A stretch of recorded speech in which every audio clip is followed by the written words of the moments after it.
Hey guys, my name is Bryson Turner, and today I just kind of wanted to take a second. This is not going to be a video that like is going to get a lot of views or anything like that. It's really not the intent at all. In fact, I don't even have a microphone on or anything like that. This video is literally just meant, it's going to be a little bit of a longer one. It's meant like from here on, we're going to start documenting kind of the journey of from where we are to where we're going as far as myself and my endeavors in business and life and whatnot.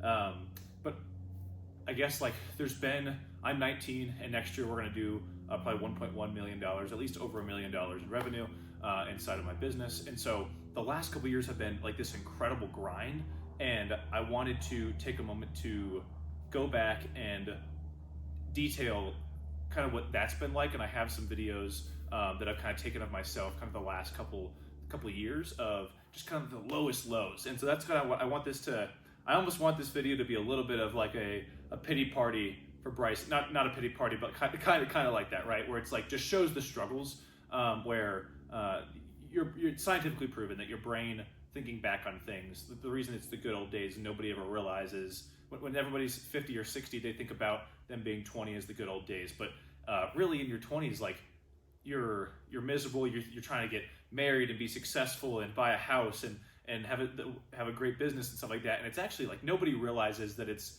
the good old days in the time.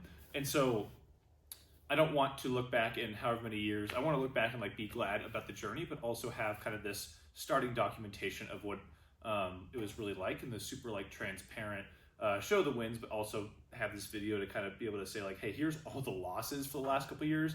The wins speak for itself. I'm sitting in front of this is one of our trucks for future Bryson. This is the 2015 Ford F350. It's a sick giant plow truck, and then kind of have all of our messy snow operations back there. We just finished up with the storm pretty recently, so everything's kind of just thrown in back there. But we're sitting in the shop where you can only see a quarter of it back here. It's a 3,000 square foot shop, and so that kind of success kind of speaks for itself. And you tell people like, oh, we'll do almost $600,000 this year. We'll probably end off like 580 or something like that, and we'll do $1 million next year. But I wanted to go back, and I was watching all these videos of myself yesterday, and I wanted to go back, and I was watching them. I was like, man, you really don't remember the tough times once they're over, or you remember that like, oh, that was tough, but you don't have as much like physical fear and emotion tied to it as when you're in the middle of it. And so I wanted to take a minute and I guess kind of go through my story these last couple of years, mostly just for my own documentation for people that I love or I will love in the future, or value and care to know in the future, and just be really able to like document it and put it in stone, and then throw those videos. There's 5 or 6 of them. Throw those videos in a couple places where they belong. So it starts out in Florida. I guess my story in general starts out in Florida. Right now it is December 12th of 2025. My story starts out like in COVID, as far as business and even landscaping and stuff like that goes. But I won't go too far into that because it wasn't super interesting. I was just a young child with dad's mower going around, whatever. Essentially, I had amassed a pile of money, about $30,000 by the time I had moved to Colorado in August of 2023. And in February of 2023, I was 16. I was seeing Augusta and Mike Andes and all that stuff online, and this was kind of this was when Mike he had more time to not just do the informational stuff, but be able to like be out, and he was still partially doing stuff in his actual landscape business. And he went to North Carolina for the summer to go start another lawn care business just for YouTube, and he was doing the business boot camp stuff where he was a bit more hands-on and now he's so busy doing other stuff, which is fantastic. It's just what he's called to do right now. But back then he just had a little bit more, I guess, like hands-on outreach. And so I found him in probably 2023, and in February of 2022, in February of 2023, I was like, well, shoot, why don't I try to join this Augusta thing? I've already got this lawn care business. At that time, I was obviously solo, but I'm making some money from it, right?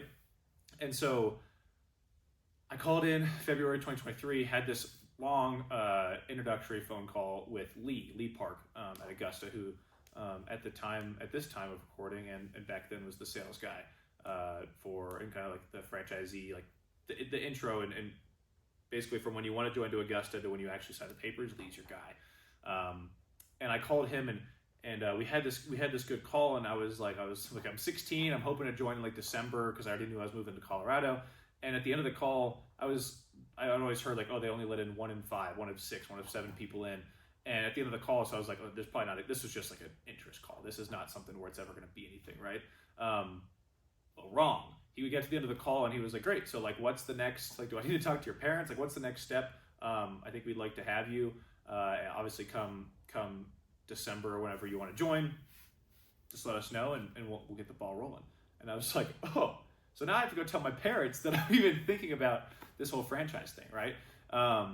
And so I go into my parents, and it's this long like struggle back and forth. For this February, we probably struggle back and forth, even like for the months that we lived in Colorado, even like all the way up till like signing the documents. So like probably from February to November, even possibly some into December, we struggled back and forth. Like originally it was like, there's no way we're doing this, to okay, possibly, okay, let's talk to some other young owners' parents who have joined or whatever. And I found out that at the time of the call, I found this out like pretty recently, actually, just a couple months ago. At the time of the call that I had with Lee, the overbearing rule of new franchisees was they were like, we're not letting anybody in under 18, which is a completely reasonable rule, right? It's inconvenient. There's more legal stuff. There's more paperwork. There's more, I guess, like laws as far as like, great, if you sign a franchisee who's 17, like, do child labor laws exist when you own your own bit? That kind of thing. And so it was just like this, yeah, I guess like at that point, it was like the ball was rolling, right? My parents eventually agreed. There was eventually all these whatever. I moved to Colorado, and I guess the first like time I really remember like actually struggling in life with things that were in my own control, it felt like, was when I moved here in 23. And I kind of already knew like I had the plan to join Augusta, whatever, but I still had to like kind of start my own business right before I was able to join Augusta. I signed officially like December 7th, I think, of 2023. Went to training in January of 2024. But like I still had to make money, right? I spent almost all my money on joining Augusta, knowing that I had to like have some money to go into that coming spring as well for ads or for equipment or however much we grew, or to buy another truck or whatever kind of thing. And so I remember having like $30,000 by the time I moved here and got kind of settled. And it was probably like $25,000, and it was August, right? So like August, we stopped mowing in October in Colorado. Realistically, we could probably stop mowing like at the beginning of October in Colorado. So we only like 1 or 2 months, like 2 months left when I moved here in August. And I remember like going around doing door hangers and just doing a couple hundred and not getting anything, and just feeling like so demoralized and not getting any work. And because obviously it's just late in the season, right? It's more difficult to get customers. It's not impossible, but it's definitely more difficult to fill the schedule, right? Than spring, where you just have like this giant big bucket. And dude, I remember like putting my car, this obviously does not help at all, but I was just like this desperate 16-year-old at that point of like, man, I remember like feeling guilty about buying anything, work long days, buy anything, like $5 thing from the gas station, and just like feeling like I was betraying myself. Of like, you need that $5 later. Like you don't need this right now. Or like it'd be fine right then, and then later I'd be like, oh, I could have just done something. I could have waited a couple more hours and just waited till I was at home, kind of thing. And I remember like being on downhills in my car and shifting into neutral to like save pennies on gas, if that makes sense. Like, oh, the engine's not working, like the RPMs are lower, so there's less gas being used. That doesn't work at all. For the most part, and especially not for like the 20 seconds that I'd be doing it. But like, that's how desperate I was. Like, that's how tight money was at that point. And money's been tighter since then, but obviously I just realized that does not save any money at all. So 2023, that was like, now compared to, and again, like, I guess kind of the overarching theme of this story is just like stress tolerance is getting higher, where in 2024, I wouldn't have batted an eye at the stresses that were in 2023, but the stresses in 2023, when I was in 2023, were like just headache driving, migraine driving, sick to the stomach, like worry. And then the issues that, last year, 2024, like now, we have those same issues. They're just not as big of a deal anymore, right? Where like you break a light and a customer complains, and you have to, like, somebody else wants a refund in the same day, and this year, that's just like, fine, like whatever, just take care of it. I don't feel like dealing with that kind of thing. Last year, that was just something where it was like, oh my gosh, especially because I was doing all the work. Like when a customer complained, it was because they were being a bad customer, not because we did bad work, because I was the one doing all the work last year. And so like, I just like could not handle the stress going into 2024. And so to backtrack a little bit, went to training in January of 2024, was super blessed because the first round of Augusta coaches in their coaching program also were at their coaches training in the time that I was at training in 2024. And at this time, I'm the youngest Augusta. I'm still, until last week, I was the youngest the youngest owner inside of Augusta to own 100% of the business. There's one guy younger than me right now, or up until a week ago. There was one guy younger than me, but he doesn't own the full business. And then there was another guy that's older than me, but he started younger, but he doesn't own 100% of the business either. And that's just to my knowledge. And then there is one guy actually that just joined in Colorado, and I'm 19 now, but he's still 18. Super happy to have him. Cam, if you ever watch this, welcome. At that time, though, I'm barely 17. I was 17 and 2 months, and I'm there, and another like funny tangent story of just like the struggle of being young. For anybody watching this that was around, I guess like years ago, remembers this. There was this one time in 2020, late 2023, where the Alaskan Airlines door fell off the plane, like while they were in flight or whatever. And this was a big thing because they grounded all of that specific type of 737. And I was flying on Alaskan Airlines up to training, and Alaskan Airlines grounded all of that specific kind of 737. And I wasn't on that specific kind of 737, but I was 17. And so I got an email like the night before I had to fly to training saying basically like, oh, your flight wasn't affected, but you're a minor, so we kicked you off your flight to give your flight to an adult whose flight was affected. And so just like I guess another like theme of this is just like the overarching, at times warranted and at times like this one, very unwarranted prejudice and like difficulty getting ahead for young people. And that's not something like, there should be no sympathy for that at all. I think it's almost, and some of this video is literally for me of like, just like, hey, how cool is it that there was all these overarching, same thing where people like, they grow up with these super hard like childhood backstories where they were just like in the slums and no success and generation after generation after generation of failure, and they were the one that broke that mold. I think this isn't quite as cool as for like the young thing's not quite as cool, but it's still pretty cool of like doing something at 17 or 18 or 19 or whatever is definitely cooler than doing it at 50. If anything, just because of the age gap. And so I go to training, awesome, great, come back, not too difficult. And then to be honest, like the spring of last year, like it was definitely stressful at times, but it was like it wasn't like too bad. In the beginning, the issue was and this is like where one of the first videos comes in, like I was overworked to the bone. I was probably working, and this is not exaggeratory, from probably the middle of April to the beginning of August, I think I was working 110 hours a week.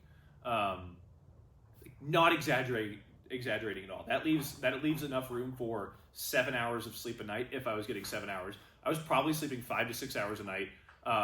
And obviously there'd be like some times, right, where I could like sleep in on a Sunday or whatever. But on the average day, I was sleeping like 5 to 6 hours a night, and then working in the field for like 14 hours, and then coming home and doing office work for like a couple more hours, or waking up, because obviously long days in the summer. I was waking up at like 4, doing office work till like 7 or 7:30, going out, working till dark, which at that point was like 7:30 or 8 p.m., and then coming home, eating, sleeping, getting back up at 4 kind of thing. And physically, that was the hardest on my body that has ever been. I was like, I looked like I came out of a prisoner of war camp afterwards, where I was just like literally skin and bones. And I won't discuss anybody with the pictures of minor Bryson. But yeah, it was just like this miserable time, where like the issue was not leads. It was that I was doing all the work, but like you could only stack, we were doing 15 to 20 grand a month. And on 15 to 20 grand a month, like you can make a decent profit margin, but like you can make a 40% profit margin and still only be putting away a couple $1,000s a month. And so even though we have a lesser profit margin this year, we are actually putting away in the bank more money per month than we were last year. And so last year I could have afforded to hire a part-time person earlier on, because I was probably doing the field work of 2 people. And I was busting my butt for those 14 hours a day that I was in the field, producing as much as two people on a 10-hour, 2 employees this year on 10-hour shifts don't do as much as I did in 14 hours last year by myself. All right, I'm making this video because I'll probably want to remember this at some point. I'm walking back with gas in my hand. It's a 1 gallon of water from Circle K. Got it full of gas. Walked to the gas station with 2 water bottles. Didn't have enough gas to get my truck out of gas. Now I've got the gallon, so hopefully my truck's gonna get out of gas. I want to remember these times, to remember the struggle.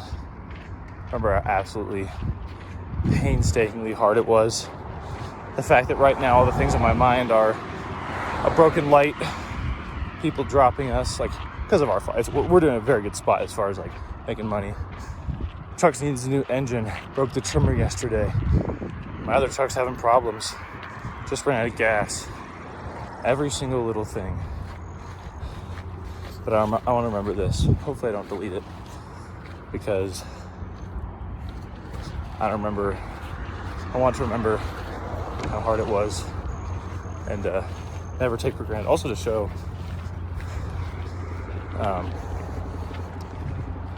any managers or employees in the future how hard it is. I don't sleep a whole lot right now. I don't sleep a lot. This morning I woke up at like 4:50. Worked for 3 hours on the computer-ish. Got up, ate, made lunch. Came to work, ran out of gas. Called the gas station, nobody can come bring me gas. So I went and walked, probably walked like 4 miles now, getting gas. Almost right back at the truck. So, just want to make the video to remember. And so, I just remember like literally physically, I know this is in a video somewhere, like not being able to get out of bed and like waking up at 4:30, being like, okay, what do I need to think about? Like, what do I need to do for like that day kind of thing? What do I need to get up and do? And then waking up and it being like 6:30, 2 hours just gone in an instant. And just like, I'm sure other business owners have had this, where just like so mad at yourself that you could just like, I wish that I was like in a boxing ring with myself. So I could just like pound on myself of like, you are failing at this.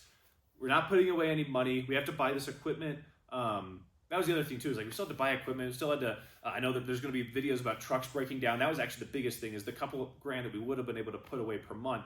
Trucks were always breaking. And so we were pretty much just like breaking even every month. Putting away a tiny bit of money, but like not much, even to like in the middle of July or August or whatever. I remember doing like big projects and having like some part-time guys come and help for like just the day or whatever, and spending so much on materials and like giving people checks and being like, hey, maybe don't cash that till like Friday, because like it's not going to go through. I remember that vividly on like this big like 40-yard mulch job. We spent, I don't know, $6 grand on materials or whatever. 40-yard mulch job plus this cleanup or whatever, and the project worth was like 12 grand. But like I only had like $7,000 at that point, and so I spent the $6 grand on materials, wrote out checks for everybody, and I was like, hey, I don't have like the second invoice yet. Like this check won't go through until Friday, so maybe just wait till. I do remember that. All right, yet another edition of Bryson recording himself in early business, because life just isn't working out. I've had my truck fixed twice now. $38, no, actually probably $3,900 in for the same issue. 2 different shops telling me it's 2 different things. The first time it ran for probably 40 miles after. This time it probably ran for 80 miles after, maybe 60. And both times I've been back stuck on the side of the road. I don't have time for this. I am leaving next week to go to Europe. I have this big project to get finished, a ton of work to do tomorrow, and I have 0 time next week, basically, to make up anything that I can't get done this week. So all this just means less sleep. because I'll just work till later to get everything done.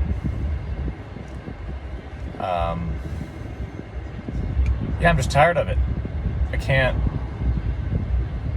get anything done with this truck. My other truck is starting to have like more and more rampant issues, which we'll see what that plays out to. Something with like suspension or steering or whatever my Tacoma has. But now the Silverado that, I don't know, I'm $10,000 with purchasing and registration, plus $4,000 for the paint and wrap, plus $3,900 for all the repairs, plus another like $700 for a repair I just forgot about. And still, it's an unusable truck. I've used it for 1.5, or like basically one full work day, 2 half days, and it's still completely unusable. Engine's running rough, saying reduced engine power. Feels like it's going to explode when I turn the truck on. And I need something to go correctly. We're doing good revenue, and I kind of feel like I'm failing also personally. It's a time to kind of document the fact that I've had a really hard time getting up recently. I don't think it's like a motivation thing or like a depression thing, because it's definitely not depression. I think that it's July 12th, something like that. And I think my body's just tired from 4 months of just constantly working 50 to 65 hour weeks in the field plus office time. I think my body's just getting tired of it. 6 days a week. Just like, I'm done. And I'm super emotional, but for some reason I don't cry over these things, just because it's like, it is what it is. It's neutral thinking, like, just have to get through it. But like, I don't know why I don't cry over these things, because like, they're way harder than so many things that I cry over, because I'm pretty emotional, and like, I'm just so done with things breaking, and dealing with it all by myself is the biggest thing. Like, there's nobody in the truck with me to share the emotion of like, oh my gosh, I can't believe this is happening. It's just all me. Every single time, trying to put out fires and figure out what to do next. And I think I'm just like, I've had like a hard time because I'm so behind on office stuff. I'm probably gonna get dropped by an HOA next year because I keep dropping the ball on submitting my new certificate of insurance with the property management company on it.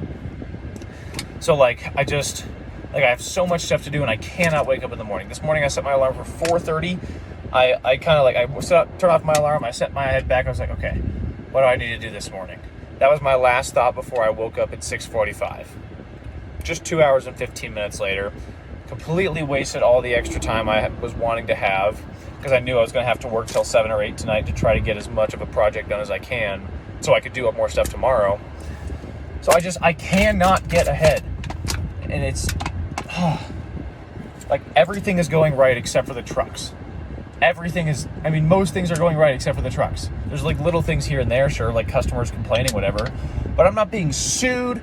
I don't have any employees that are I have an employee that's very much slacking, keeps calling out on like the scheduled time or whatever, but like, I'm making it work. I'm doing the work. I'm putting in the extra hours to frickin' make it work. But the one thing I cannot control is the fact that my truck does not start. It does not run. The other one is it's old reliable. It's Toyota, but it's falling apart.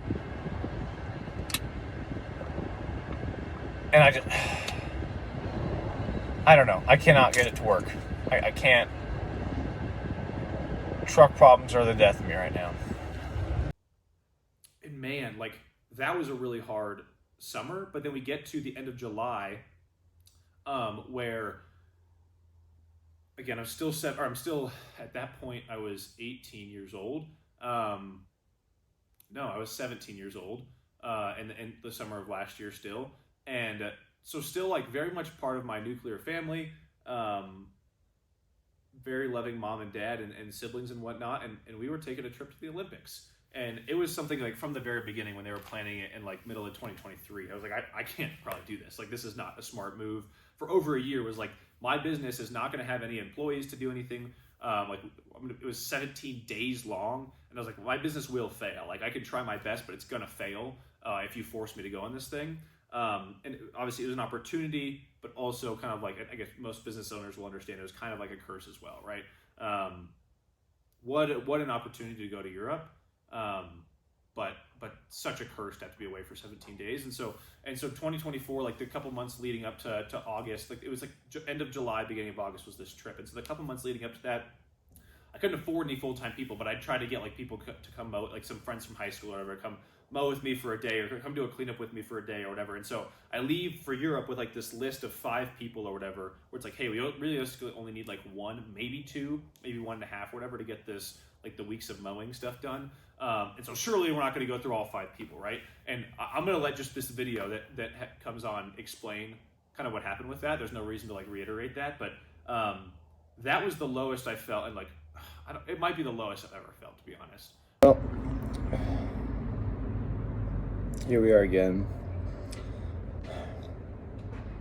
in Paris, and my business is just going to crap.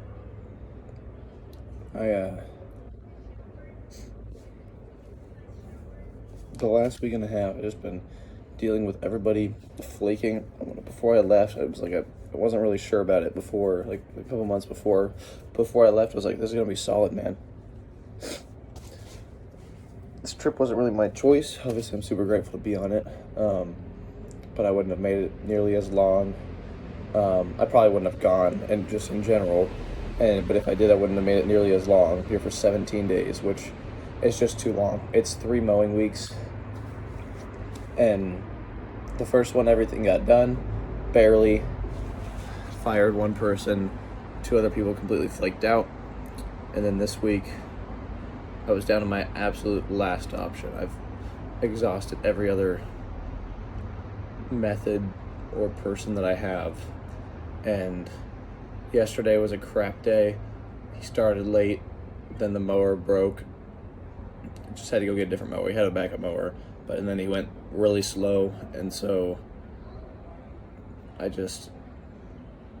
he only got like 3 hours of work done, like an 8.5-hour day, and we have 30 hours of budgeted hours on the schedule, so like 25 more hours at least of budgeted hours to do this week, and it's Wednesday, and I get a call. I'm trying to get a hold of him all morning. It's like 12 o'clock back where I'm from, but it's already like 8 p.m. here. So it's 12 o'clock, and at 11 o'clock he texted me. He's like, hey, yesterday I started putting diesel in the gas Silverado. So he towed it to a shop. It was just like a brain fart or whatever after the long day of work. Brain fart.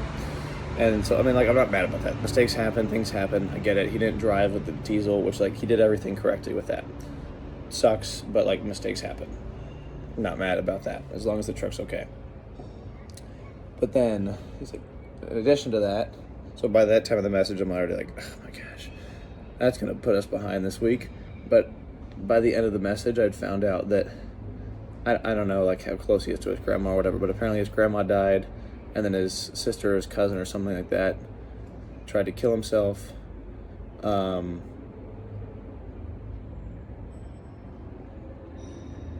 And so I have nobody to mow for the next 2 weeks, which to anybody who's not in the lawn care industry is like, it's 2 weeks. Like, sometimes I don't mow my lawn for a month and it's okay. I just cut it down. It'll be okay. It's not okay when you have, I think we're probably sitting around, it's first year of business. I mean, probably sitting around 40 clients. Could be worse. We could have 300 to do. Could be worse. Typically, you're not in this state, you're not in this position though when you have 300 to the point where like you have no employees. So 40 people to do, and I'm 12 hours away by flight, and it's already Wednesday afternoon back home. So I am going to try to fly home tomorrow, get home tomorrow. I don't really think I'm going to be able to, but I'm going to try. And then, or I'll get home at some point. I'm just going to comp people's mow this week. So, like, again, anybody that's in the industry knows, like, 2 weeks is a long time just to be like, sorry, can't do it. especially when you're trying to be a professional company as best you can. It's really hard. We call ourselves a professional company, but to be quite honest, nothing about my business right now screams professionalism. So yeah, just really sucks. I'm speaking slow, and I'm not trying to make this super dramatic or anything like that. It's just like I'm still processing this all because it happened less than an hour ago. So yeah, we'll see. And I mean, like, it just sucks because I really need all the mowing money for the rest of this year. It's around $2,000, $2,200 a week, just depending on the week that we get. So I mean, it's $8,000 a month, and we're kind of in the slower part. Things will start picking up as far as like cleanups and whatnot here soon. But like, we're kind of in the slower part of the year, so when I get back, we're not gonna have like a ton of scheduled work anyway. And I'm just hired a full-time person. Like, I guess that would solve all my problems, right? But so I'm hiring him as soon as we get back. So like, he's officially like hired, but his start date's when we get back. And unfortunately, he can't do anything because he's never really mowed before. So it's like somebody who I'm training up right away, like from the ground up. And so it's not somebody that I can just be like, hey, go mow, even if it's not great, just go at least take care of it a little bit. He's literally never done anything. So like, he is another able body, but if there's a project or like weed spraying, he could probably do the weed spraying, to be quite honest. I'm kind of thinking about that a little bit here. He could probably do the weed spraying, and like maybe some of the smaller mows, but to be quite honest, like, he can't do a whole lot. So yeah, I already committed to hiring somebody like fairly full time, maybe 30 hours a week, and he put in his 2 weeks notice, a different job for it. So already, like, what I'm trying to say is I'm really depending on that mowing money. And so if we lose a third of our clients, and then like you only have a certain amount of, I guess, like, it's similar to when you have to build up trust with somebody, right? If you build up trust to say like, hey, if I tell the truth to you 1,000,000 times, but I lie once, like, do you trust me? If you like, it was a big lie or even a small lie, like, it takes 1,000,000,000 more. It takes probably 200 more truths to make up for that one time you lied.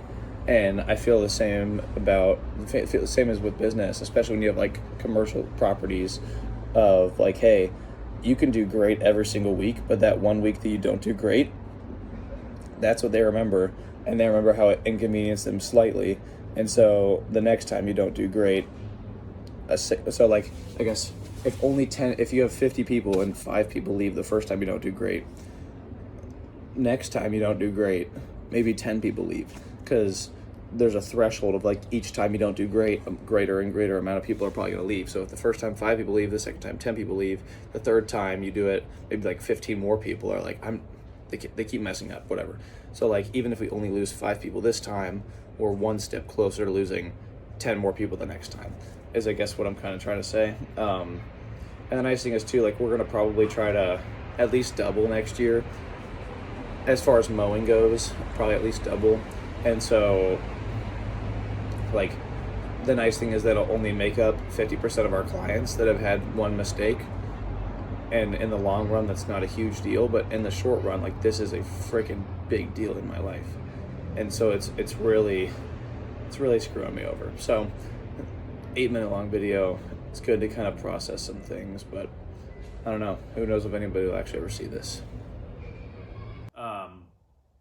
The shame of having to tell my parents I had to go home. Now, of course, it was like, hey, I kind of told you so. Like, I told you this wasn't going to work. I think it was 12 days in, everything went bad. I was like, I kind of told you this wasn't going to work. And to be honest, like, the entire time I was in Europe, if you've already watched that video, I was just miserable the entire time because one person would fall off, and eventually I was like noticing everything getting closer to falling off. And we were 6 to 8 hours ahead of Colorado, depending on where we were in Europe. And so I was waking up at the same time, like 7 a.m. wake up time to go do all the things with my family. But then I was staying up till 5 o'clock Colorado time to still like do the biz, like to wait, or maybe even 6 o'clock sometimes, like till they got back to the storage units and whatnot.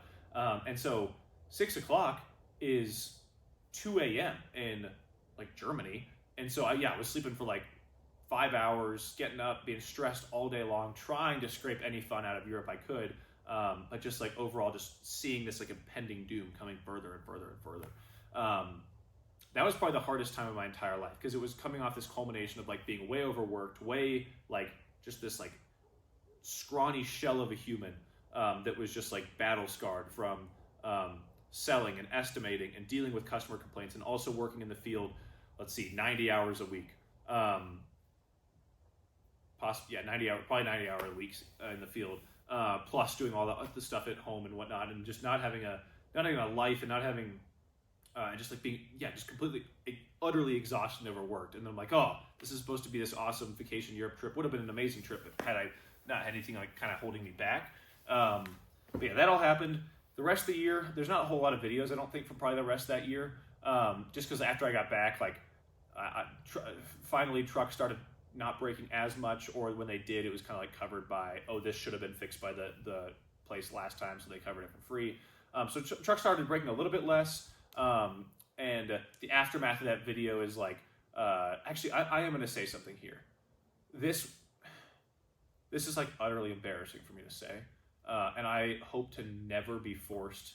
I wasn't forced to do this. I hope to never feel like I'm in a situation where this is the necessary thing again. But I did something that I'm like super not proud of that day.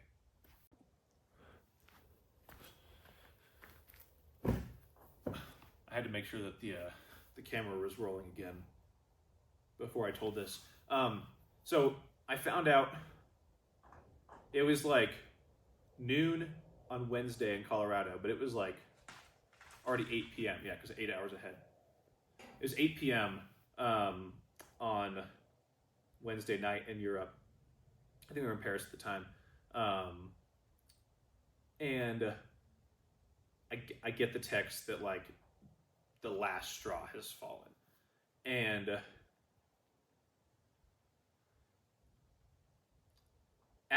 dude, there was just so much stuff that couldn't be explained in that video, where people had quit, people had decided like, oh, this other opportunity came up, I'm going to go do this with friends instead of keep working for you. Like people that I trusted and loved flaked. Obviously the whole stuff with that one guy with his grandma and his sister, that it's no fault to him. A family member that was like, yeah, I can do this for the rest of the time. And then after one day it was like, I'm not going to do this anymore.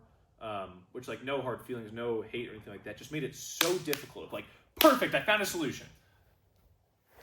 And then after one day, it was like that was just what it constantly was. It was these situations constantly ripped away. And so I was just so broken and 4,000 miles away.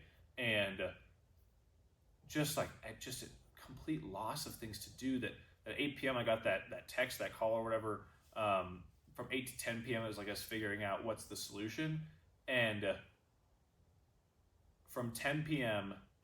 to later that night, I did the thing that I'm probably most morally unproud of in my entire life. And I used, in that story in the video you guys saw, one of my employees' grandma's died, but then his sister attempted suicide. I haven't talked to this guy much. He wasn't like a great friend or anything like that. It was more of just like a friend of a friend that worked for me. And then after that day, he kind of just like, I didn't need him anymore when I got back, kind of thing. So there was no hard feelings for this guy. He was a high school guy in high school that I went to high school with, worked with me a few days. But I guess long story short, I don't know what the aftermath of that was, but I sent out an email and said,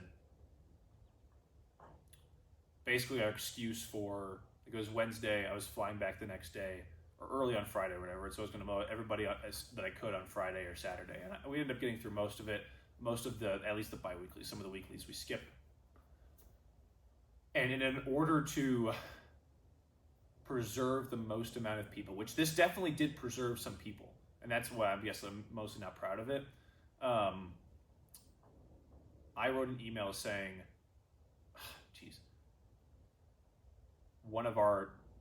we had a loss inside of the company. I kept it very vague and didn't say like one of our team members died kind of thing. But like I abused this story of this guy's grandma dying, which that was just of old age. Like, it was just her time kind of thing. And then guy's grandma's dying, and then his sister committing or attempting suicide or whatever. Or it was his sister or his cousin. I can't remember exactly what it was. I may have misspoken in the video. I can't remember. So if you're watching this and this was you or you know this guy or whatever, forgive me on the details. But I used that, the fact that somebody had died and somebody else had almost died or died.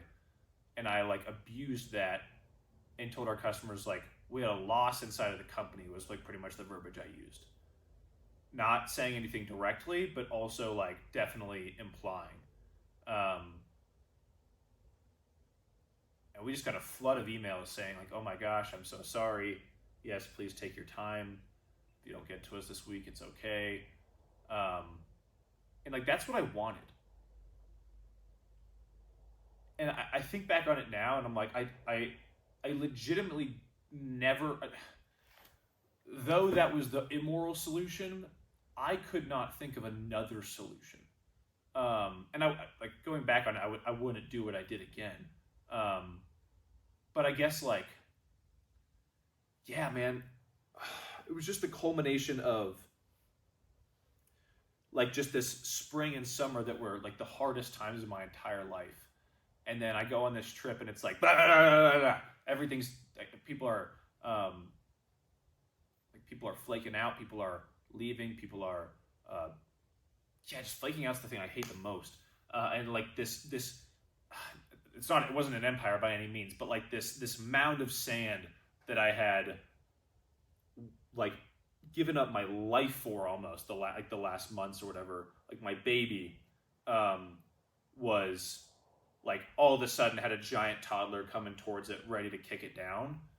And obviously like going on the Europe trip, if I didn't have to go on that, it would have been better. But again, like can't blame, only so much blame can be on other people. It's still a personal thing.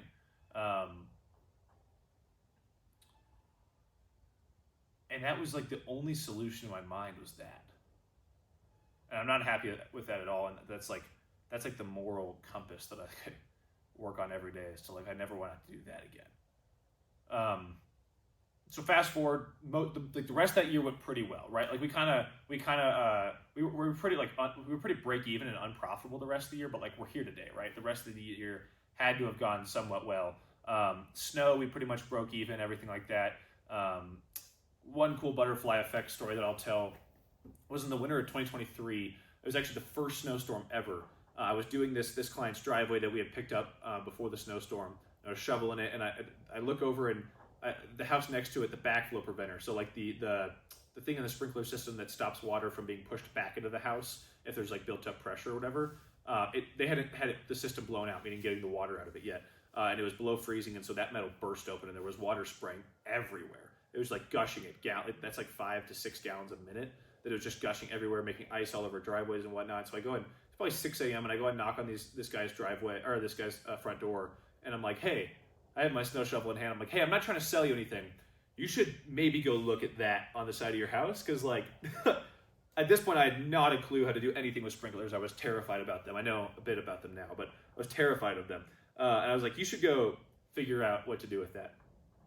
And I've talked to this guy, like not as formally now, and he's been like, yeah, dude, nobody, like, you didn't have to do that, and that's why he put trust in me. So Trace Gutteridge, if we ever know each other well enough for me to recommend this video,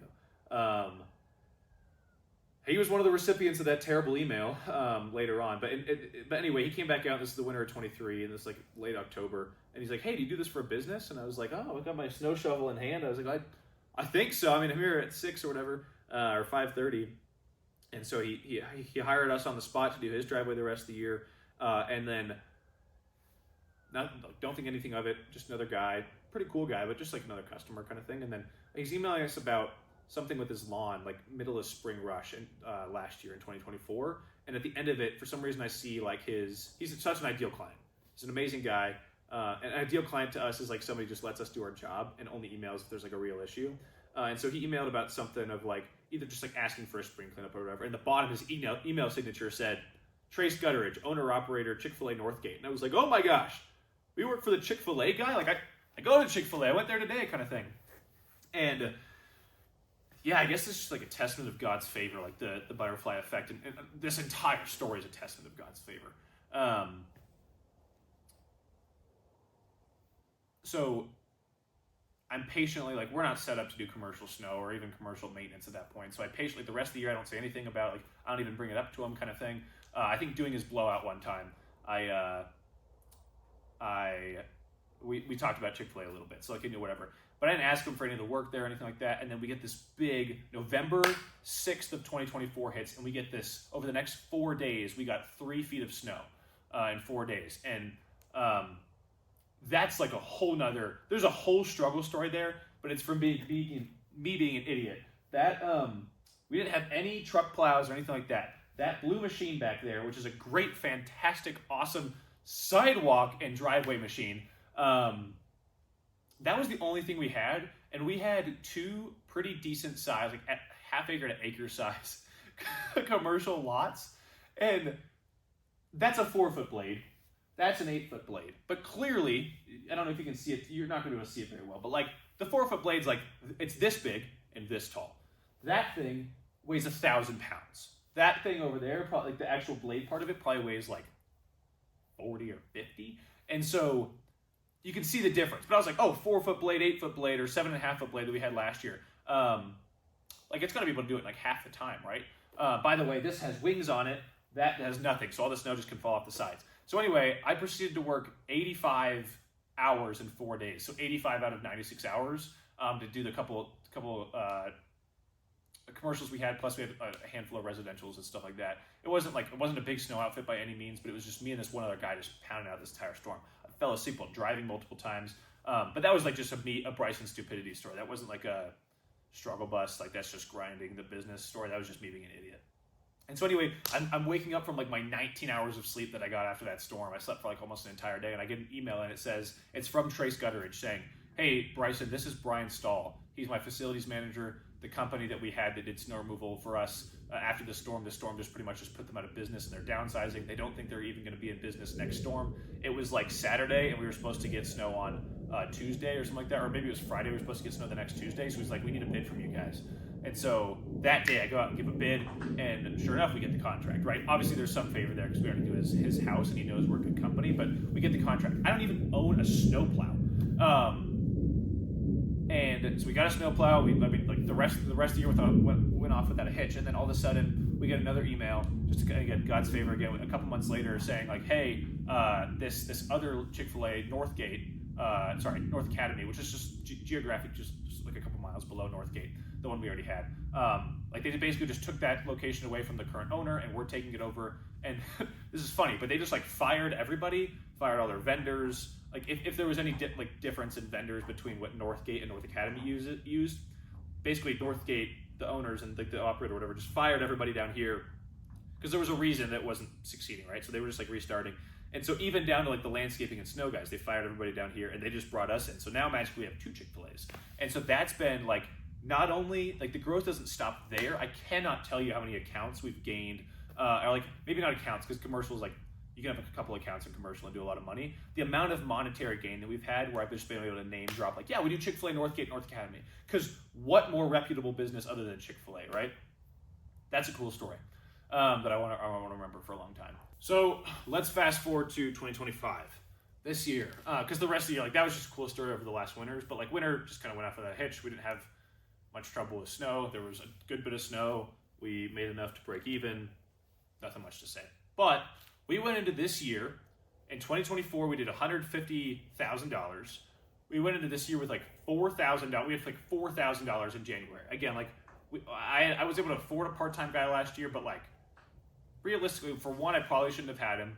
I probably should have just done most of it myself. But I also need to get like another guy ready for snow. We picked up another guy over the winter as well for snow. And I just was so tired. Like, I needed like a couple month sabbatical of like just working 40 or like just working 60 hours a week, not 100 or 110 or whatever. So we had him and whatever, and we would just knock out snowstorms, nothing too big. 2 trucks, me and one, two guys in the other. Nothing to really to be said there. This year, we go into spring. I go to conference in January, so about almost exactly 1 year after my training. I go to the first Augusta Nation conference. It's amazing. It's Augusta Nation Plus. It's like the one that outsiders of Augusta can go to as well. And like, it's fantastic. It's like learned a lot. And the nicest thing about it is I get to go. It's the 12th of December now, and January 10th I get to go and do that again. But like, it's the best thing as far as camaraderie for the year, because it's not just you and your one Augusta location. It's the 200 other ones that are around, and they're all there, and you know people, and you get to see people that you know from North Carolina and Virginia and everywhere in the country. And so I go there, and I remember, like, what I was telling people my goal was, we did 150 the year before. My goal was 350 this year. And like, I was having like pretty big second guesses, like doubts, like self-doubts and whatnot of like, hey man, I don't really know if that's like, I'm telling people 350, but like inside I wasn't super confident doing 350. And then spring hit. And this spring was yet again the hardest thing I've ever done. But this time it wasn't as physical. It was working 100-hour weeks on the computer and managing and stuff like that. And so to give like the spring story as briefly as I can give it, with also just like trying to remember it as best I can. Get back from conference in March, cleanups start hitting. We have at that point 2 guys. Randomly one day we get like another application on, like, we weren't running ads or anything like that, but we get another application online, and it's like this great guy, his name's Steven. He had just left this other organization and was like, hey, either I find a job in the next week or I have to move back home to, like, I think it was Georgia.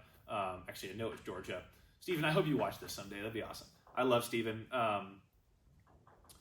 And we get this resume from this guy named Steven. We're like, well, we don't have the need for another guy just yet, but like, I know in the next couple of weeks I was planning on turning on ads anyway. Shoot, we'll hire this guy. The organization he left was a super it's a pretty prestigious, it's a religious organization in town, and they had just parted ways mutually, I guess.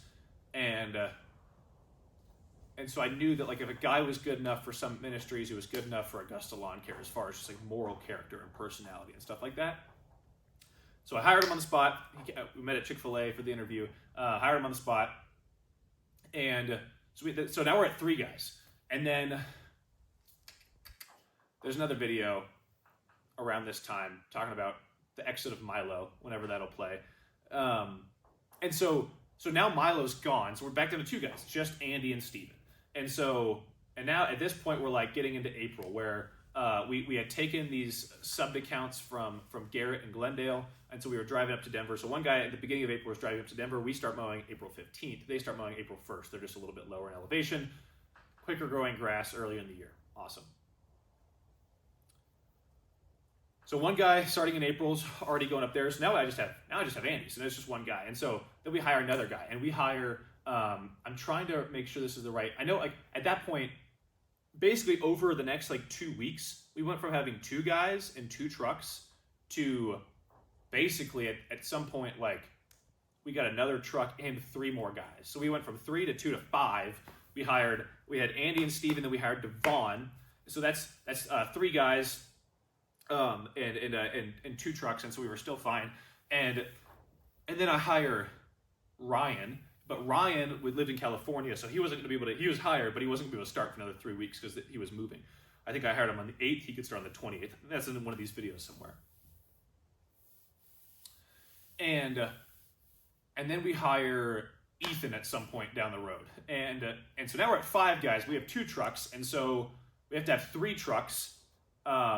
And actually, I think what it was is I think I bought that second truck, or that third truck, whenever we had 3 or 4 guys, like in transition to 3 to 4, because it was like, I need something to drive. Like, I'm not working in the field. I need something to drive. And so we bought a 3rd truck for me to drive around. And then all of a sudden, now we have to hire a 5th guy, and that's Ethan at that point. And so I'm like, crap, I can't even drive. It's actually this truck that we bought. That was our 3rd truck. I was like, I can't even drive around the big, giant, loud F-350. Like, that sucks. And so we put that into production, and I remember calling Garrett and Glendale like every day and being like, dude, we just got more leads. Dude, we just got more leads. Dude, we need more people. Dude, we need more trucks.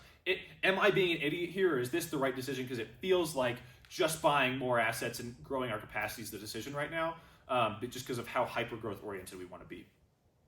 And most like he gave very good guidance. Obviously, like everything worked out. This same guy that I was subbing the accounts, or that we were getting the accounts subbed from, and so I buy, like, I remember my mom has gotten so used to, my parents have gotten so used to just like me doing the most random things, right? Because like I'm dealing with hundreds of thousands of dollars going in and out of our account, $50,000 going in and out of our account every month, and so my mom, like, it's this running joke between us that like the things when I say guess what, she like just can't even. There's like no way she guesses. And so I remember one day I was like, oh crap! I was supposed to buy a car yesterday. Like that was supposed to be my entire mission of yesterday, was to go buy a car. And so I bought a car, drove around that Rental Spring. Awesome. I think there's a couple of videos that I have that were like the ones from back when in the year that kind of like show my sickness to my stomach of not understanding how to deal with people and like manage people. I had gone from pretty much 0 employees the year before, because I had one guy that was like a friend of a friend, and he was super mellow, super easy to manage, did a pretty good job. He was the guy who quit in spring just because he didn't want the early mornings Milo. But like, great guy overall. Minimal quality issues, if there was, we fixed them. And so like not really having to manage it. And also he was like 18, and if he left, like it wouldn't be the end of the world. I had plenty of other like kids, like high school kids or whatever. Like it wouldn't be that hard for me to replace one guy. But in the spring, like we had 5 guys and we were maxed out. 5 guys, not including myself, and we were maxed out every single day because it's raining, the grass is growing fast, people aren't super happy, people get sick. Stuff breaks down way more often just because of all those factors of everything growing faster and it being wetter, and there's more customer complaints. And we literally quadrupled our business this year. We went from 150 to now we're going to end out at like 580. If we had a decent snow year, we're getting like no snow, and I'll get to that in a minute, but we're getting like no snow this year. It's December 8th and or 12th or whatever. We've had like 9 inches so far. If we had a decent snow year, we would have hit 600 grand. So I'll just call it 4Xing. We definitely 4X'd mowing. Whenever I was talking about having like 40 clients in that Europe video, we had at least 160 of our own, plus all the Denver ones. We were mowing like 200 lawns a week at some point.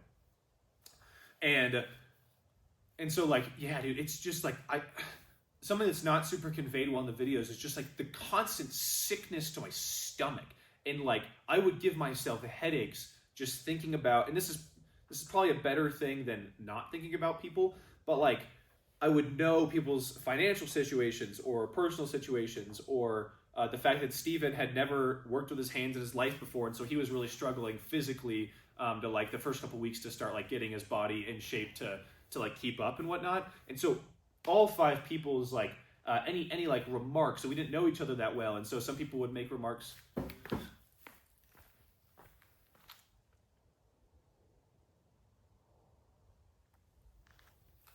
For some reason, the flash went off of my camera, and so I thought that this is when my phone turned off, but it doesn't matter. Yeah, some people would make remarks that like I was 18 and I didn't understand, and like I was not good at. Nobody's good at managing people in like the very, very beginning. Now there can be like natural born leaders that like get good very, very quick, and I don't know if that's me or not. Like that's not for me to say, I guess. I don't think I'm bad at it. Obviously, like we've succeeded at some point at some level this year, but I don't know if I'm natural born. But even that natural born leaders have to like find their groove pretty quickly, and it's still a struggle in like the very beginning. And so, yeah, I mean, for like months this year, I would think about all the things I had to do, and think about like, again, we were just getting a pouring in of leads, and so I just want to make our bucket as big as possible, right? Like more trucks, more people. I work more hours, schedule more jobs, therefore we make more money because we can take more work. And I would think about like all the things I had to do, and like, oh, you're not doing. We're already 4Xing. Oh, we're 2Xing. Oh, we're going to 3X. Oh, wait, gosh, we're way past 3X. All right, you'll have to forgive me. My phone keeps dying. It cut off like midway through. I probably talked for a few more minutes afterwards, but I'll try to go back and start off where I kind of ended. I think the biggest thing I was talking about was like the immense amount of mental stress that I was under, where, yeah, like I was talking about like wanting a really, really, really big bucket to get as many leads as possible. And so I knew that like the rest of the year is set by the tone that is the rest of the year is, I guess, like the product of the tone that is set in spring. And I remember this one very, very specific time. It was like 2 p.m. or 3 p.m. or something like that. And I had eaten just like a little bit for breakfast and had just worked straight through lunch. And so I was like pretty hungry and pretty stressed already. It already been like not a probably awesome day. And also I was trying to set up Facebook ads, right? Again, just like get as many mowing customers as we possibly could in that certain amount of time. And so the way lead forms work, which is what we were using, is somebody submits a form, and this is like kind of already in the precipice of spring rush, right? Or maybe we were already in it, I can't remember. But so like if somebody sees your ad and submits a form, that might have like been the thing that clicked in their brain for that year of like, oh, I need to go find a mowing company. And so if they submit a form for you, then like maybe they're also just going to go call a couple other people during their lunch break.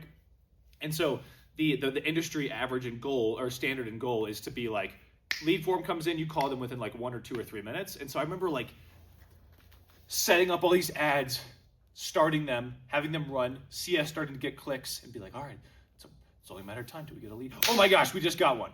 And it was like this absolute race to get this thing in. Because again, it's just like this savage, like whoever comes first wins.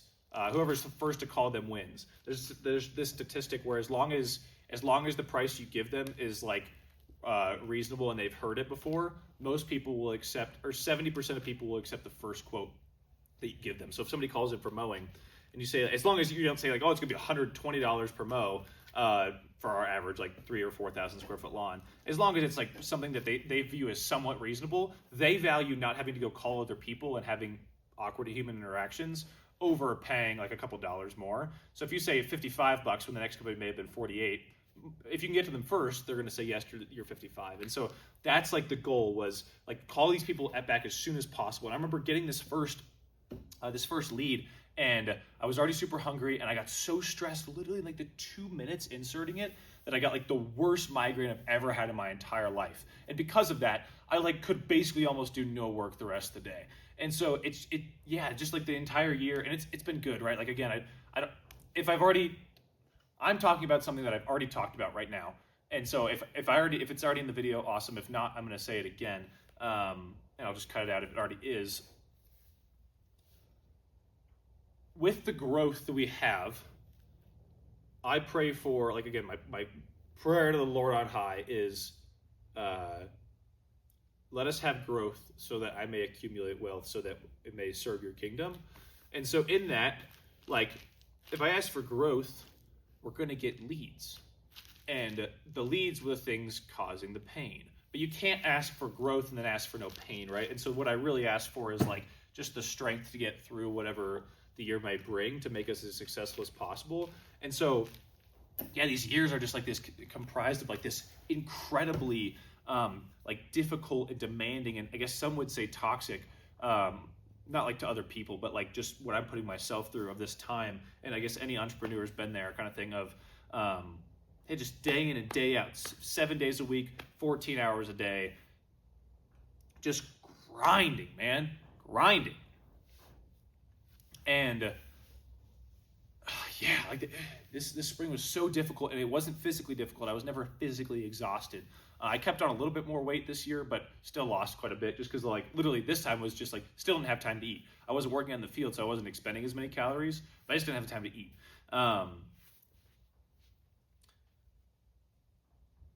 This year was incredibly difficult because I had to, again, I talked about this a minute ago, I had to handle people's emotions.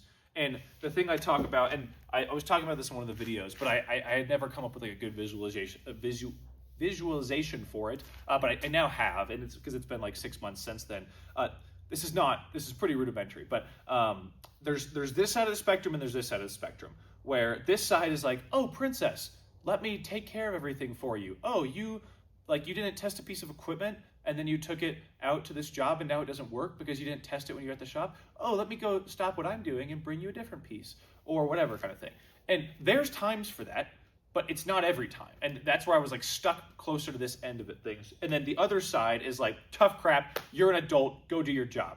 And maybe it's the equipment thing, but maybe it's also like, hey boss, I'm tired, hey, whatever, like you're working us, whatever kind of thing, right? And so there's somewhere where like you shouldn't be over here every time, but you also shouldn't be over here every time. There's times for it where like, yeah, we work a week and it's been raining, and so we have to work an extra day or whatever because people got off and it was raining. We still have to get all the stuff done. Where it's like, tough crap, you're an adult and it rained. I can't control Mother Nature. We have to get all our stuff done anyway. We're working. And then there's another end of it where you're like at the shop and you're on your way home already, and there are stops on the way home, and it's like, yeah, let me bring you that piece of equipment, or like, yeah, actually, we can push this till next week or whatever. And so I've found that if you're here and here, the average is probably like around 60% that you need to be, right? We're like, you should not be above being down here. Like, you should be able to be down here. Every situation should not be handled at the 60%. It should just be an average, where sometimes they're handled more tough, and sometimes they're handled, I guess, more lightly and nicely, or politely, I guess, whatever. You should always be polite, but I guess more empathetical.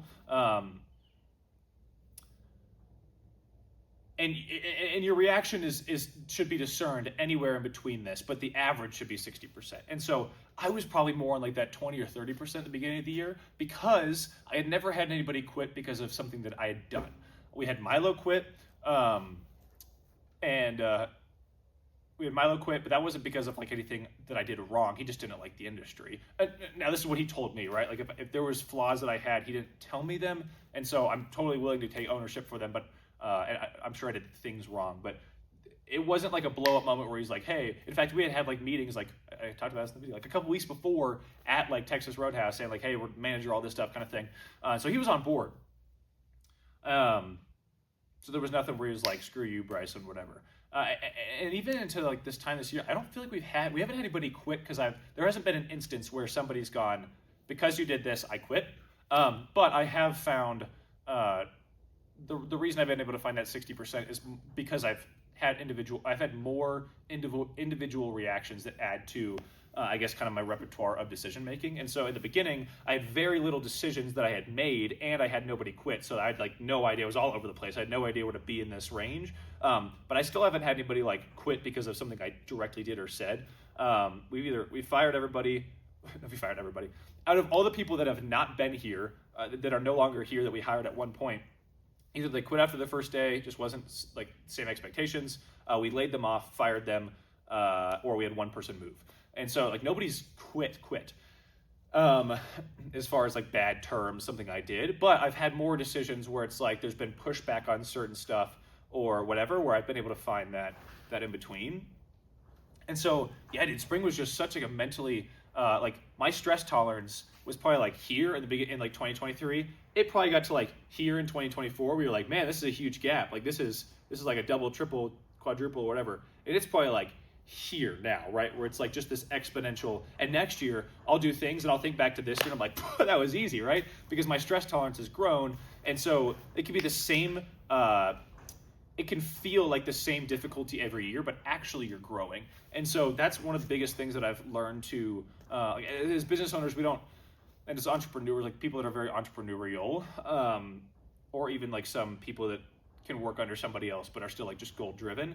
I don't get like I don't sit back and be like, oh, I accomplished that thing. Like, oh, I was working for a year. Like there's not a moment this year where I've gone like, let's throw a celebration because we hit 600 grand or whatever.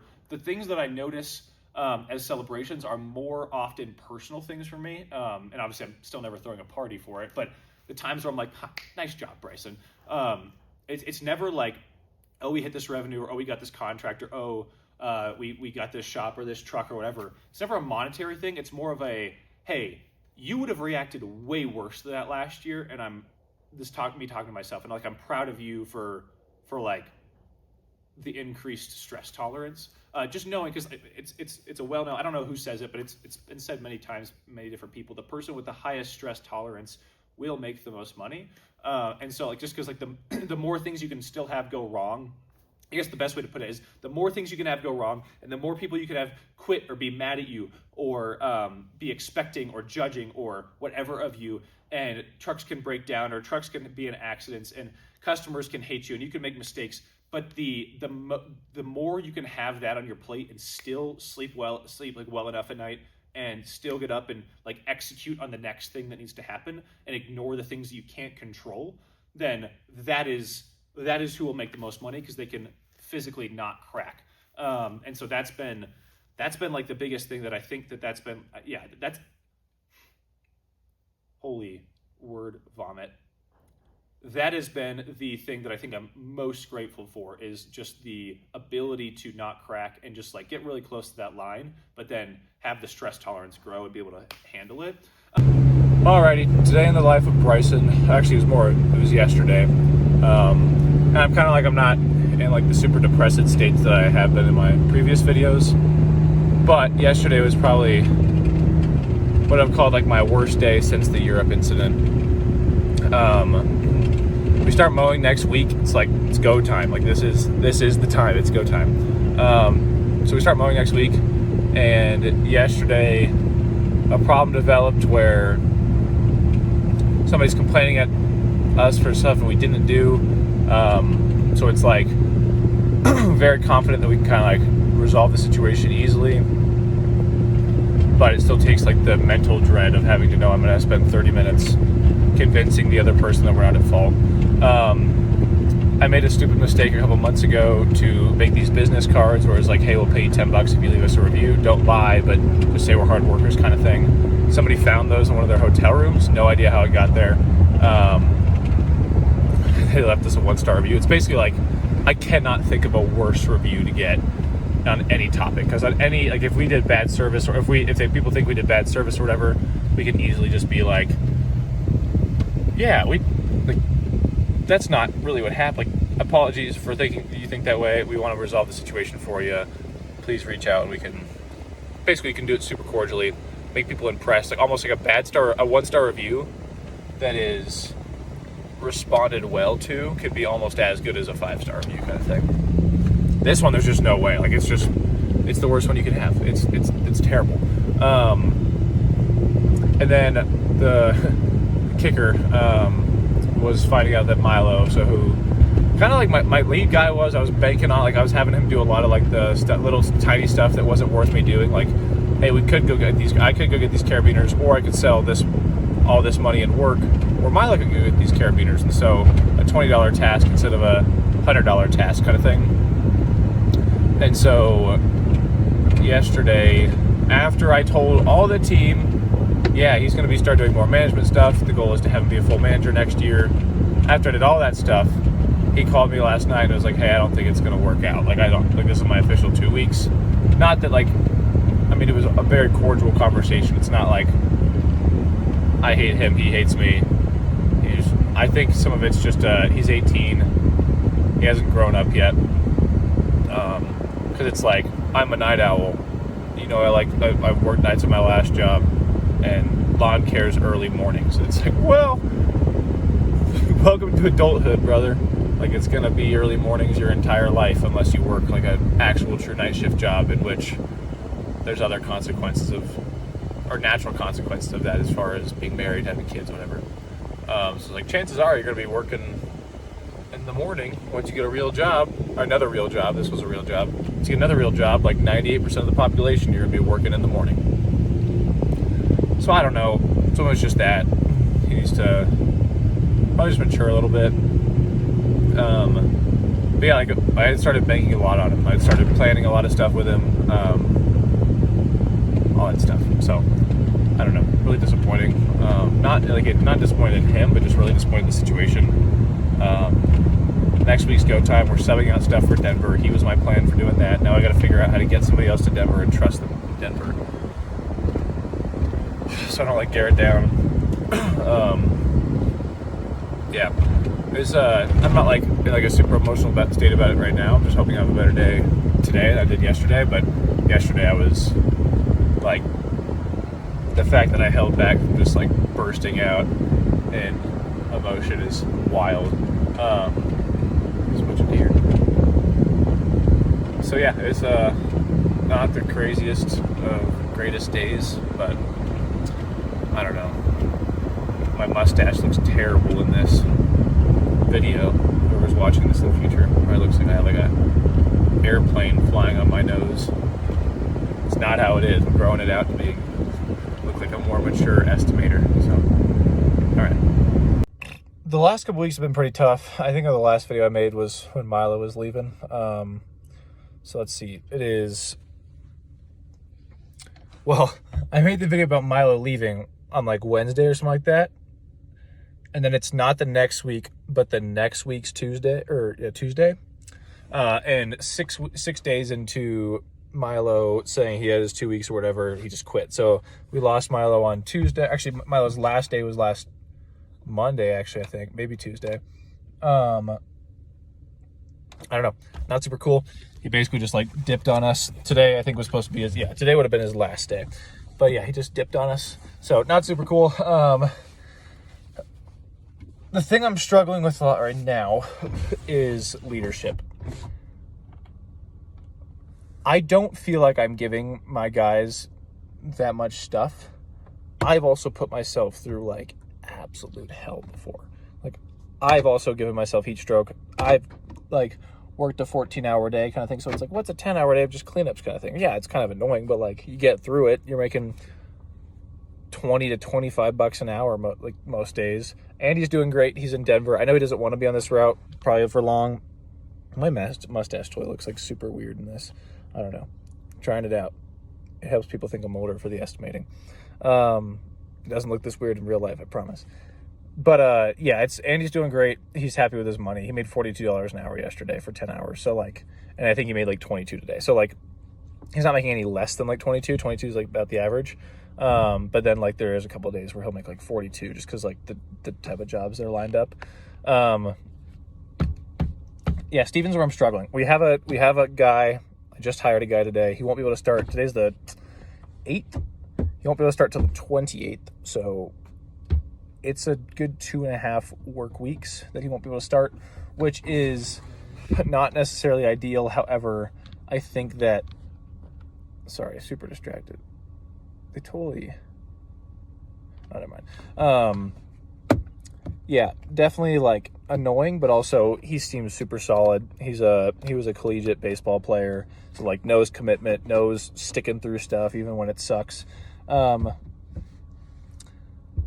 I don't know, man. It's like, I don't feel like I'm asking Steven to do a whole lot, and he's just struggling.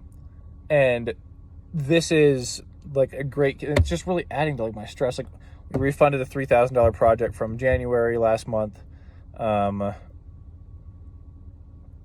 What else? A ton of crap's gone wrong. Like, just people complaining, refunding stuff. I didn't have like a super like long last week or even this week, but like it's just been like stress kind of thing. Like last year, I think my biggest thing was like working all the time, like working such long hours. This year, I think it's going to be like the managing, because when I can go work, like when I go work, I'm just working. Like Command Center takes all the calls. I'm just like, at least last year when I had nobody answering to me, I was just working. Like whenever I would go out and just work, like I wasn't like doing anything all day. I wasn't like checking my phone to text people back or whatever. I was just working. This year, we're subbing out like $100,000. We're getting subbed out to like $100,000 in mowing. I'm going to have 3 employees, possibly 4 at one point. We're actually technically 3 right now because we have a guy doing door hangers. So 3 to 5 employees answering to me at any given time throughout the year.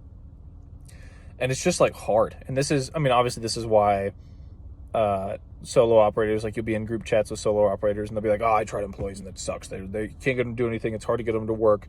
They always want more money kind of thing. But I'm paying these guys great. Like I'm paying them to bust their butts kind of thing, but I'm paying them over $20 an hour. And like for a 24-year-old, like that doesn't have he has a college degree, but like in communications or something like that, like it's about as good as you get, especially with a lawn care job. I'm paying $25 an hour to have a lawn care job. And he's not complaining, but it's mostly like the thing with Steven. I know it's just one time, but it's like I have so little experience with managing that like I just don't know like how to react, respond. Like, do I tell him tough shit or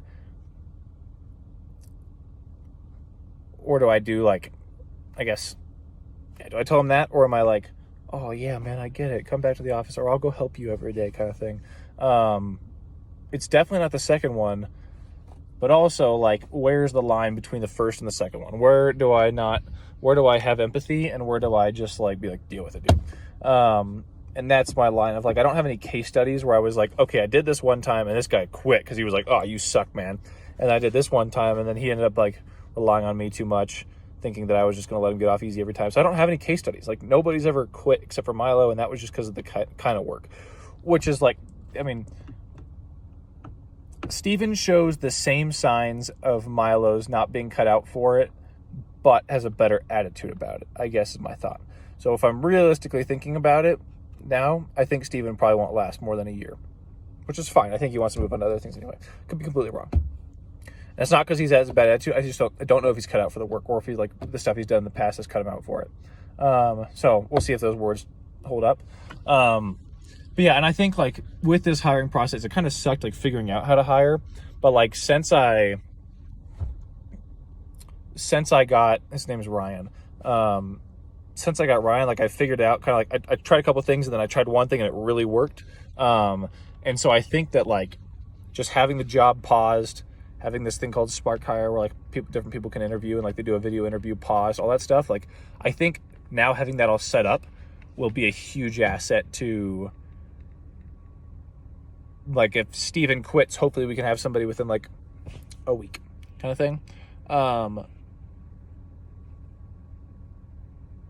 I don't know.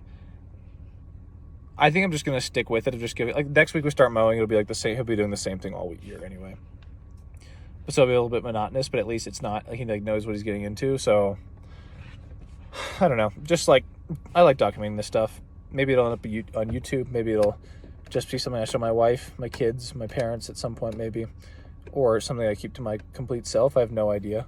For record, this is April 8th, 2025. So yeah, I don't know.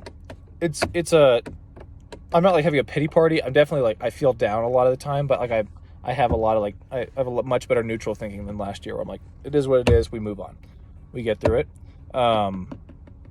But yeah, it's just a lot of stress, like not having, I'm like thrown into the fire, but also like, I don't feel like I feel like the experience comes from like some people quitting, knowing like, oh, I went too far that time kind of thing. Or like really knowing people. I feel like that's really where experience comes from. I just haven't had people quit because they hate me or like I worked them too hard kind of thing. Like Milo's thing. Milo was not worked too hard. He quit in the beginning of spring. We hadn't even like really worked other than snow since last year. It was not like, that one was not, I guess, any direct causation or correlation of what I did or anything I did or didn't do kind of thing. Hence how happy my employees are here. But yeah, no, it's one of those things where I just don't know. I'm in like what's in people's minds. I'm a huge overthinker and I just can never tell. And so, yeah, it's definitely difficult.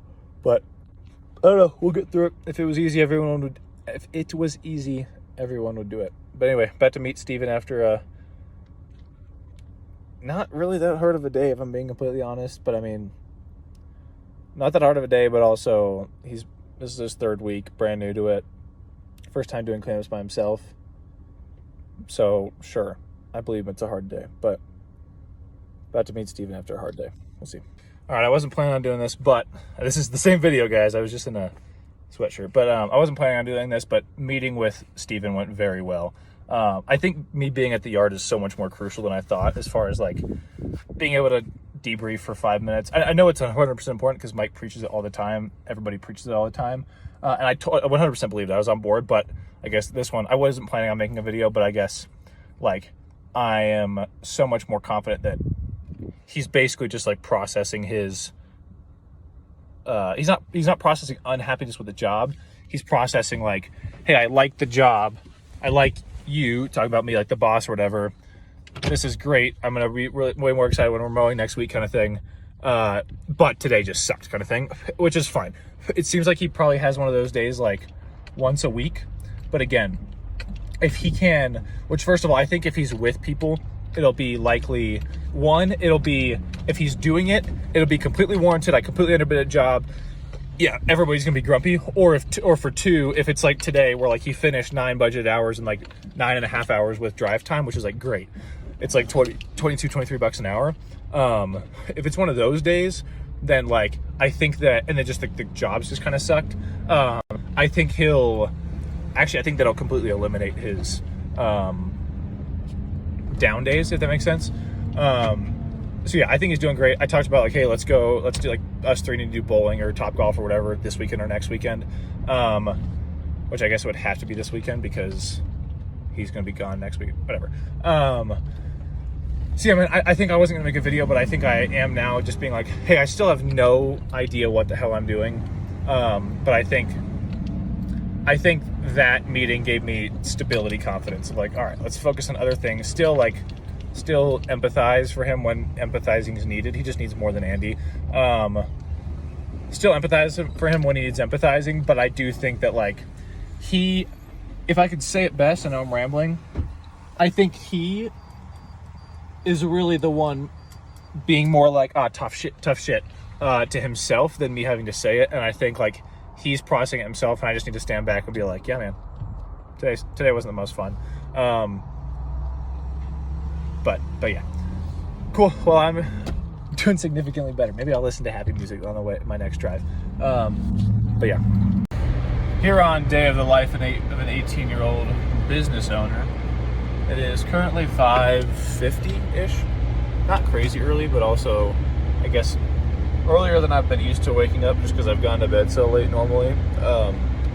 So, doing good now. It's just a harder wake-up time, but that's me being a baby. I just need to wake up earlier. So I was up at about 5. So,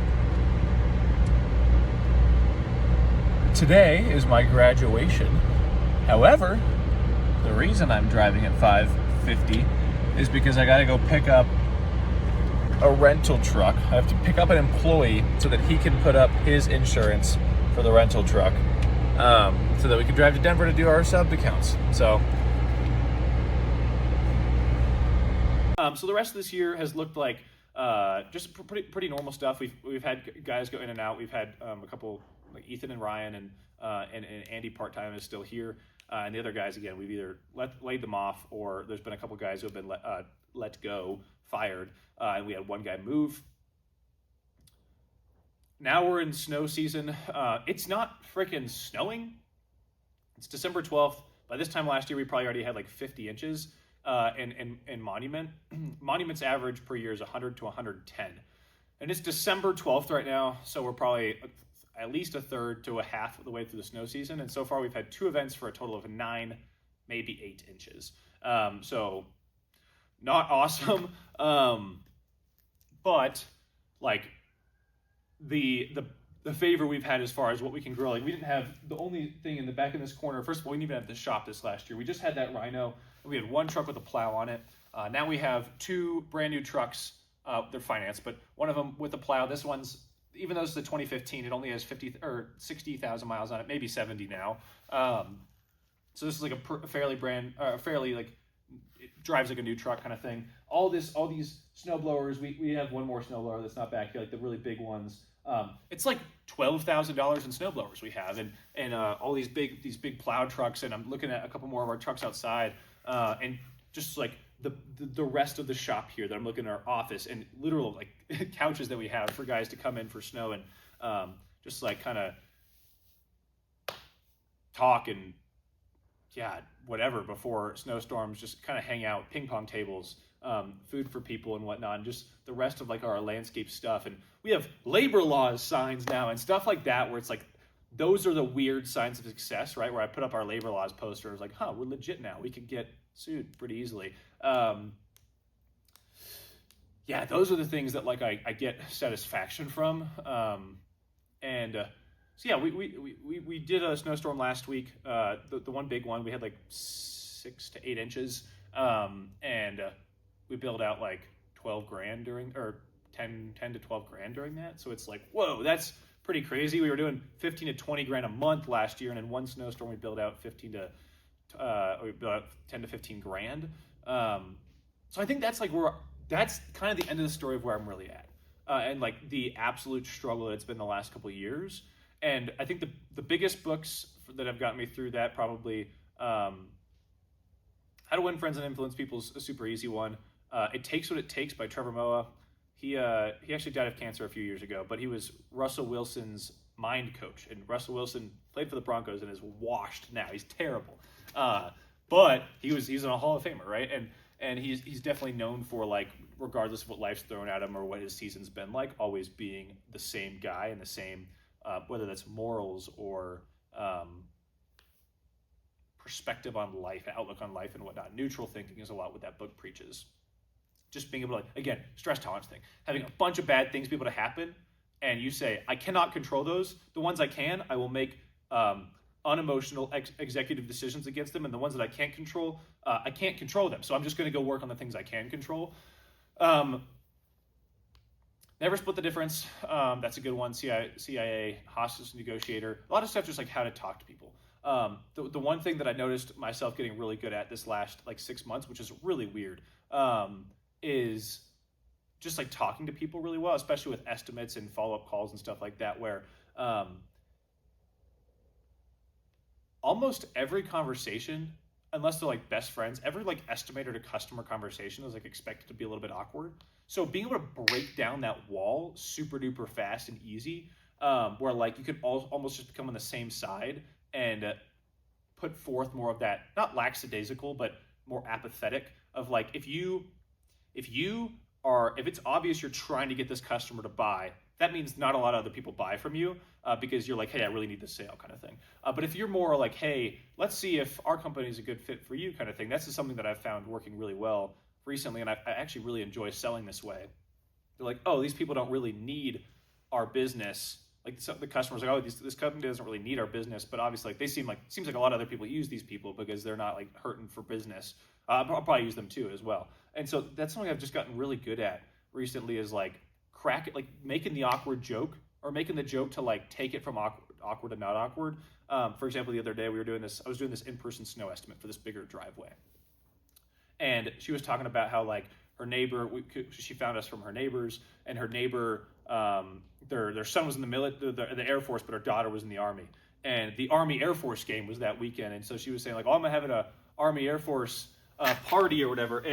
And I was like, and this is probably like a 60-year-old lady. It's like, oh, which one are you going for? That's kind of like a big deal here. I don't know if we can serve you or whatnot. If you're going, she's like, I'm going for Army. And obviously the Air Force Academy's right over here. And I was like, oh, you better not be saying those fighting words. And so I squared up on a 65-year-old lady, and she laughed at me. And that's what's like, yeah, I think that's such an invaluable skill, is being able to like make everybody talk more by me talking less, and making everybody laugh, like of all ages and all like these different weird scenarios and circumstances, where it's like, in that situation, I'm trying to get her to give me money. And so that's already like a transactional relationship. And so as soon as you make it like laughter is not transactional most of the time. True laughter is not transactional. And so the quicker you can make somebody just like laugh or enjoy you, or realize like, yeah, this guy is just trying to actually help me out, it doesn't really matter to him if we buy or not kind of thing, that's really where I've found success. Yeah, so as far as outlook on the future goes, I'm going to check my camera real quick, make sure we're still running. I'm just gotten like stressed from having to re-say everything again. As far as where we're going, so this year we have 5 full-time employees plus me as 1 general manager. Obviously I'm the owner, but the purpose I happen to serve this year was a general manager. Next year we'll be moving to 2 general managers, neither of those being myself. I will manage those general managers. We already have one guy, Andrew, who I expect to know him for a long time. And then another guy who's kind of TBD, as far as like, we don't know who it is yet. We're going to do $1 million, which would only be adding about $420,000 to what we'll do this year. As far as what we would have done given average snow year, it would have only added $400,000 to it. And we added over $400,000. We added $450,000 in business this year given average snow year, because we have a lot of like per push accounts. And so to grow, we have to grow by both a smaller percentage. So like instead of 4xing, we would have to grow like 90% or 80%, like 180% instead of 400%. We would only have to add $400,000 whenever we added $450 the year before, meaning this year. And so like that should be so easy. This location will go into profit mode though, just so we can like, not so we can make more money, but so we can have more cash to redeploy and reinvest, and actually be able to physically grow instead of just kind of bootstrapping stuff all the time.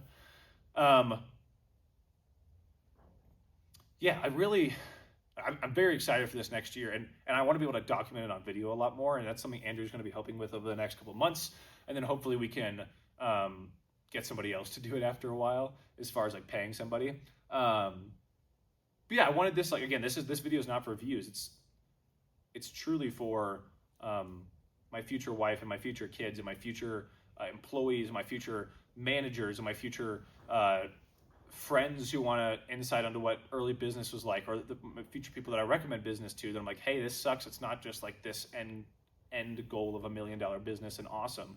I want this to be like the real, this video is probably gonna be an hour and a half long. I think I've spoken for at least an hour, and there's like 30 minutes of video that I have to put in there, as far as like the adult videos from the last couple of years. And so it's not gonna be a short video. So anybody listening to this right now, man, if you're listening to this right now, I think that there's a pretty good chance that I highly value you as a person in whatever stage of life we're in, whether it's after we upload this, or like I know Andrew's watching right now.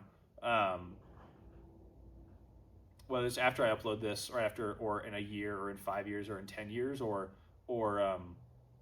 a viewer, like, or we get some viewers on the YouTube channel later down in a couple years down the road, and somebody's searching back wanting to like figure out where Bryson came from, and they see this, like, man,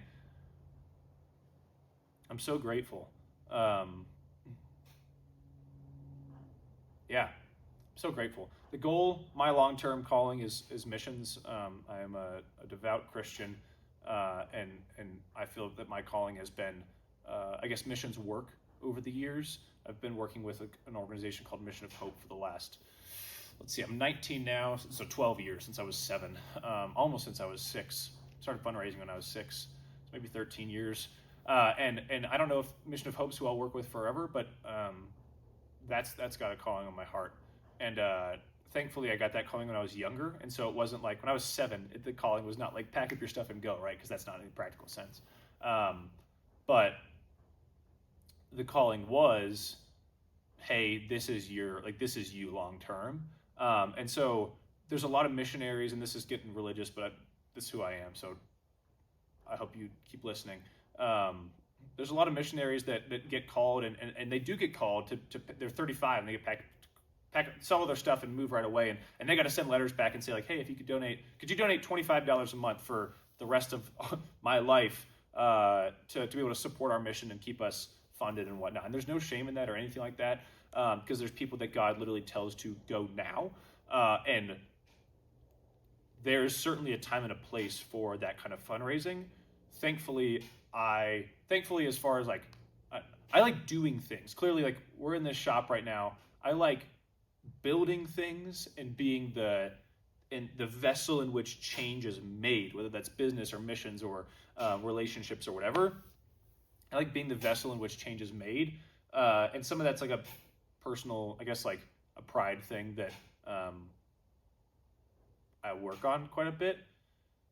Because it's like, where does that value, like, where does that pride come from? Is that a pride of like, oh, I was chosen as the vessel to do this? Or is that a pride of like, oh, I was chosen? Like, I'm so thankful for that. Not something where I say it out loud. So,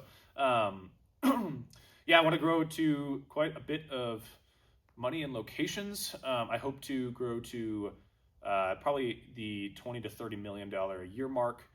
As far as just like gross revenue in general, that would be about 25 locations. If we were able to grow to 25 locations in the next 10 years, that being said, there are a lot of other factors that I hope to accomplish in my lifetime, and many of them soon. Marriage, kids, stuff like that are things where I have 100% of my output available, and right now 100% of my output is going towards Augusta. But I'm succeeding at one thing, and this is something I talk to a lot about of other business owners inside of Augusta, because they're like, man, you're super young and you've been growing so fast. I wish I was able to do that, but I'm just held back by these things in my life. And I'm like, man, you had Garrett and Glendale, if you're watching this, like, man, you and Malia and your baby girl that's coming in 3 weeks are like, you asked me for advice you asked me for motivation the other day, and I thought about it. It's like, golly, I don't think I could be ever more motivated than if I was in Garrett's situation right now, because Garrett's happily and lovingly married at 22 with a baby girl on the way on January 1st. It's December 12th. Man, that's where I want to be, right? And obviously I'm 19, I'm a couple years behind him, but like, that's where people are succeeding in more than one aspect of life. And so if that's what God's got for me, and I hope it is, if that's what God's got for me in the coming months or year, hopefully no children in the next couple of months, in the coming years and whatnot, then I'm all on board, and that'll stagnate growth some, just because the appropriate amount of output needs to go to that, or else I'd just be a terrible father and husband. But until plans change, that's the growth plan. Just like gunning it until I need to pull the lever back. And even when we pull the lever back, we'll still be growing, just probably at a lesser rate. And at $25 to $30 million a year, even $10 to $20 million a year, as far as like gross revenue that the businesses do, I should be able to have a pretty decent impact. Missions work is great, but somebody has to make the money. As far as like, not everybody can be that funded off of postcard missionary. Things just don't get done that way. And so I'm grateful to be called to be the vessel that God uses for that. And yeah, dude, I'm so excited. I'm so pumped. Like overall, obviously I have my days of like unmotivation and whatnot, but overall I'm so grateful for like the vigor that I have at life right now of like just the motivation to do the American dream for a greater purpose and calling. And it's almost like a get out of jail free, or like a pass go card where I can chase the same goals that would be like money as an idol in the Bible is sinful. And so having money be your idol and like chasing money for the sake of money is wrong. But I have this almost like get out of jail free card where I can still fulfill that like primal urge to conquer and dominate, in this case business, but have it be for like a greater good. And I'm so grateful for like that outlet, right? Where it's like, I would never want money to become my idol, but right now I'm trying to make a lot of money, but it's just for the right reason. And so that's what I'm super grateful for. So with that, I think that's kind of the end of the video. Golly, I hope my camera's still recording. But yeah, I'm so grateful. I'll show you our shop right now. Make sure everything's still recording and whatnot. Sweet. So yeah, this is our shop. Office, ping pong tables, these couches. This is kind of our landscape stuff back here. Treatments under there, marketing, and I hope you can see all the stuff I'm pointing at. Marketing and random sprinkler stuff. Right now it's the winter, so these are all like our extra normal tires. Hopefully you can see up there. Actually, I'll just get behind the camera. These are all our extra normal tires up there for like the trucks. Bunch of Christmas light stuff up there. That's pretty much like where all of our Christmas light stuff is. I just climb up that thing right there and then get on top and whatever. Broken vending machine, probably get rid of it. Let's go 0.5 here. I guess I was recording in 1x that entire time, so there may have been definitely a shift in the camera angle. So these are these custom racks. Everything that's in here, this was a completely empty shop. We built everything in here, including the office and the racks. So these custom racks that we built for like the 2 mowing crews that we had this year, where a bunch of equipment's broken down and stuff like that right now because we're in the winter, and we'll get it all up working and good to go by the new year. But a lot of this stuff's a little bit broken down right now. Or just like messy or dirty or whatever, and a bunch of extra fluids and stuff like that up here. This truck might be my favorite that we have, just because it's an absolute beast. It's only 70,000 miles, but it's like 10 years old. But just with the wrap on it, it looks brand new. Got this giant plow with wings on it. Back here we have our safety hazard of gas, all tools and equipment, snow stuff. This Rhino is amazing. Back here, obviously, just like big snow corner, a lot of salt, stuff like that. And then we have like our tool bench, which is kind of messy just because a lot of stuff broke with snow, and so we've just been fixing a lot of that stuff. It is somewhat organized. It's kind of an organized mess. And then there's just this other rack over here. Out here we have, this is one of the newer Silverados that we bought. That's a 2500. This is the other new one. Obviously just sick classic Augusta setup. Tacoma that we'll be selling. That was my first car ever. We'll be selling that in the new year to get a different truck. And then there is another truck that's around the corner. That's just the... That's the truck that kept breaking down this last year, that I was like, I can't get ahead with this thing. For some reason, after this last December, it hasn't broken down at all this year. So super grateful for that. But yeah, overall, this is where I'm at in business right now. I hope to, in business and life, and I kind of spilled out my life a little bit. This is December of 25. I'm moving out in February, March of 26. And this is where I'm at right now, and I hope to be able to keep documenting where we go. Maybe it's a little bit sporadic in the beginning, but I hope to have it be fairly consistent after a while. So thank you guys whoever you are in my life, thank you so much. You got to be somebody to be. This video right here is 30 minutes long. This video is gonna be like 2 hours. Like just the video that this clip that I've recorded is 30 minutes long. So whoever you are in my life at this time, even if that's just a viewer that has gone through 2 hours of the beginning of Bryson, I love you guys. Thank you so much.